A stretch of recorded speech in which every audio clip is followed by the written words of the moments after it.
আজকে বাবা মানে গুদ মধ্যে মদ খেয়ে খাওয়া গেছে। ভাইপোরা আজকে মদ খাতে গেল, ডাকলো না তো আমারে। দেখে আসি কোথায় গেছে, দেখতে পাচ্ছি না তো ওদের। কোন বোকাচোদা গুলো মদ খাচ্ছে রে? ভাই তোরা মদ খেতে একবার ডাকলি না রে বাড়া?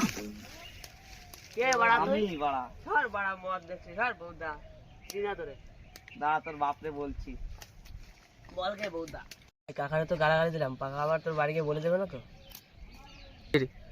বাবা কাজে গেছে, ও বাড়া গুদ মারা কারে কি বলবে বলে বেড়াকে। তারপর আজকে মদ খেলো, আমাদের গালাগালি তো দাদারে বলছি। ও দাদা, ও দাদা, দাদা কে রে ডাকছে? দেখি তো কে ডাকছে। ও দা, তোমার ছেলে আর ওই হারানোর ছেলে বাগানে বসে মাছ খাচ্ছে, আর আমি বলতেছি তো আমাকে গালাগালি দিয়ে। তাই চ তো দেখি, এটা গোটা ভাঙবো আজকে। তাদের তো কোথায় বসে মদ খাচ্ছে, ওকে তো আজকে আমি শেষ করে দেবো একদম। দাদা তো ভাই একটা লাঠি ভেঙে নিয়ে যাই। চ দাদা ওই যে মদ খাচ্ছে ওরা ওখানে। কি আইছে বাবা, আমি চলে যাই। কোথায় আছিস? বাবা কাজে গেছে। বন্ধু দৌড়ে গেল, কিছু কি সত্যি বাবা আইছে নাকি?